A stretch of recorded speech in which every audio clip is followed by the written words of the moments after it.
citoyennes et citoyens de Los Santos, dans les prochains jours, vous aurez entre vos mains une responsabilité immense. Choisir le ou la prochaine maire de cette ville. Ce vote ne sera pas un simple bulletin glissé dans une urne. Ce vote décidera de si Los Santos continuera à subir ou si Los Santos reprend enfin le contrôle de son avenir. Ces derniers jours, vous avez vu les candidats, vous les avez entendus. Vous avez vu leurs absences, vous avez vu leurs limites. Et maintenant, chacun doit être jugé sur une chose simple, sa capacité réelle à diriger. Pas sa communication, pas ses vidéos, ses slogans, son sourire, pas sa mise en scène, pas sa capacité à séduire, pas sa capacité à faire du bruit.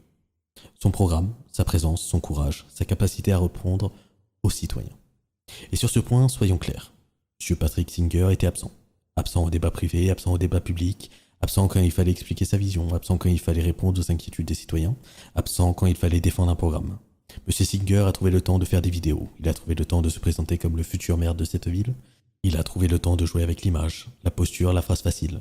Mais quand Los Santos lui a demandé du fond, il n'était pas là. Quand les citoyens ont demandé des réponses, il n'était pas là. Quand il fallait parler de sécurité, de budget, de quartiers abandonnés, du site H17, de précarité, des entreprises, d'ordre public et de responsabilité municipale, il n'était pas là.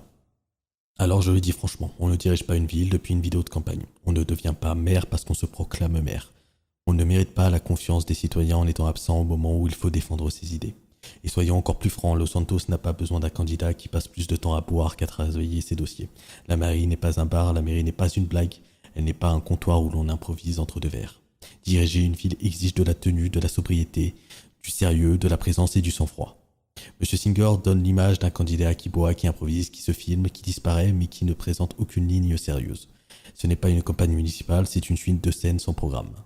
Los Santos ne peut pas se permettre un maire absent avant même d'être élu. Los Santos ne peut pas se permettre une maire qui donne l'impression de confondre la mairie avec une soirée prolongée. Ensuite, il y a Madame Sacha Jackson. Madame Jackson était présente, elle a présenté son programme. Et ce programme, Citoyen de Los Santos, est un programme d'idées, pas un programme de décision. Elle parle d'écoute, de consultation, de proximité, d'accompagnement et de communication. Mais Los Santos n'est pas en manque de communication, Los Santos est en manque d'autorité. Elle n'est pas en manque de bonnes intentions, elle est en manque de décision. Madame Jackson veut vendre une image, elle veut charmer les citoyens, elle veut séduire avec ses propres mots, des phrases rassurantes, une posture douce, une communication bien emballée. Mais une ville ne se gouverne pas en charmant les électeurs. Elle se gouverne pas avec une image, elle se gouverne pas avec une campagne de séduction. Une ville se gouverne avec des décisions. Et derrière le charme, derrière la communication, derrière les slogans, il faut se poser la question. Où est le fond? Où sont les décisions, les mesures concrètes, le plan d'action, les priorités immédiates, les sanctions? Où est la méthode? Où est l'autorité? Son programme est vide sur le fond. Il est rempli de bonnes intentions, mais il manque de colonne vertébrale. Il est agréable à entendre, mais faible à appliquer. Il promet d'écouter, mais il ne dit pas clairement comment décider. Il promet d'accompagner, mais il ne dit pas clairement comment transformer. Il promet de consulter, mais il ne dit clairement pas comment agir. Et une intention ne protège pas un commerce. Elle ne sécurise pas un quartier, ne nettoie pas la mairie, elle ne répond pas aux crises, elle ne gouverne pas une ville. Madame Jackson est actuellement secrétaire au gouvernement. Elle connaît les dossiers, elle connaît les bureaux, elle connaît les responsabilités, elle connaît les problèmes de l'intérieur. Alors une question doit être posée. Si elle avait les réponses, pourquoi les citoyens attendent-ils encore? Pourquoi les inquiétudes des citoyens n'ont-elles pas reçu de réponse claire? Pourquoi les quartiers oubliés sont-ils toujours oubliés? Pourquoi la transparence budgétaire devient-elle une promesse seulement maintenant? Pourquoi la sécurité reste-t-elle une question ouverte? Pourquoi chaque réponse semble commencer par un « on pourrait »,« on envisage »,« on réfléchira »,« on consultera ». Ce ne sont pas des plans d'action, ce sont des intentions. Madame Jackson prétend défendre les plus démunis, très bien. Mais alors parlons franchement. Comment peut-on prétendre incarner la voix des plus fragiles quand on bénéficie soi-même d'une position confortable, d'un salaire largement supérieur à celui d'un citoyen qui travaille honnêtement chaque jour? Et que l'on vient ensuite expliquer aux travailleurs qu'est-ce que la difficulté? Je ne reproche à personne de réussir, je reproche l'hypocrisie, je reproche à ceux qui parlent au nom des pauvres de ne jamais leur apporter de plan réel. Je reproche à ceux qui parlent au nom des quartiers de ne jamais transformer leur vie quotidienne. Je reproche à ceux qui se disent proches du peuple d'oublier le peuple dès que les caméras s'éteignent. Madame Jackson dit être née dans un quartier, elle dit vivre dans un quartier, elle dit comprendre les quartiers. Mais comprendre un quartier, ce n'est pas le répéter dans un débat. Comprendre un quartier, ce n'est pas s'en servir comme preuve d'authenticité.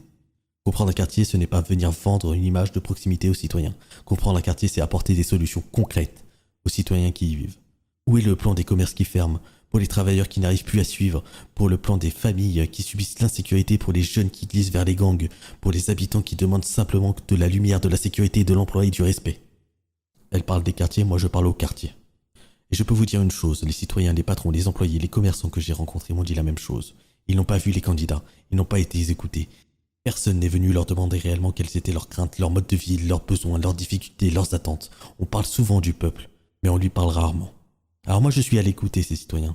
Pas pour les utiliser, pas pour les filmer, pas pour faire une photo, pas pour les charmer, pas pour leur vendre une image, mais pour comprendre ce que la mairie a cessé d'entendre. Madame Jackson stigmatise aussi des sujets extrêmement graves, violence policière, racisme, abus d'autorité. Ces accusations ne sont pas des accessoires de campagne, ce sont des accusations lourdes. Si des faits existent, ils doivent être dénoncés officiellement. S'il y a des victimes, elles doivent être protégées. S'il y a des preuves, elles doivent être déposées. S'il y a une plainte, elle doit être traitée avec sérieux. Mais à l'heure actuelle, lorsqu'on brandit ces accusations sans procédure claire, sans plainte déposée, sans éléments présentés aux citoyens, on ne rend pas service à la justice. On nourrit la méfiance, on divise la ville, on oppose les citoyens à leurs institutions sans proposer de réformes concrètes. Moi, je ne nie pas les abus possibles. Je dis qu'un maire doit traiter les faits, pas exploiter les tensions. Je défendrai les citoyens contre les abus. Je défendrai aussi les policiers droits contre les accusations politiques. Parce qu'une ville stable a besoin de justice, pas de slogan. Il y a une question que les citoyens doivent se poser. Madame Jackson parle au nom de tous, mais se soucie-t-elle vraiment de tous? Ou se soucie-t-elle d'abord de son cercle, de ses proches, de sa famille politique, de ceux qui l'entourent déjà dans le gouvernement actuel? Moi, je refuse qu'une mairie soit un cercle fermé. Je refuse une mairie qui parle toujours aux mêmes personnes, qui écoute toujours les mêmes voix, qui protège toujours les mêmes intérêts. La mairie doit servir les citoyens. Tous les citoyens, pas seulement les proches, pas seulement les soutiens, pas seulement ceux qui applaudissent pendant la campagne. Madame Jackson représente une mairie qui veut mieux communiquer. Moi, je veux une mairie qui décide. Madame Jackson représente une continuité du système actuel. Moi, je présente une rupture avec ce système. Madame Jackson veut vendre une image. Monsieur Singer donne l'image d'un candidat qui ne sait que boire et improviser. Moi, je vous présente un programme, car mon programme est clair. Je veux restaurer l'ordre public. Je veux que les citoyens honnêtes cessent de vivre avec la peur. Je veux que les commerces soient protégés. Je veux que les quartiers sensibles soient suivis. Je veux que les récidivistes comprennent que la ville ne détournera plus le regard. La peur doit changer de camp. Je veux nettoyer la mairie. Je lancerai un audit des contrats, des subventions, des dépenses, des nominations et des partenariats municipaux. Chaque dollar public devra être justifié, chaque arrangement devra être exposé, chaque privilège devra être mis en cause.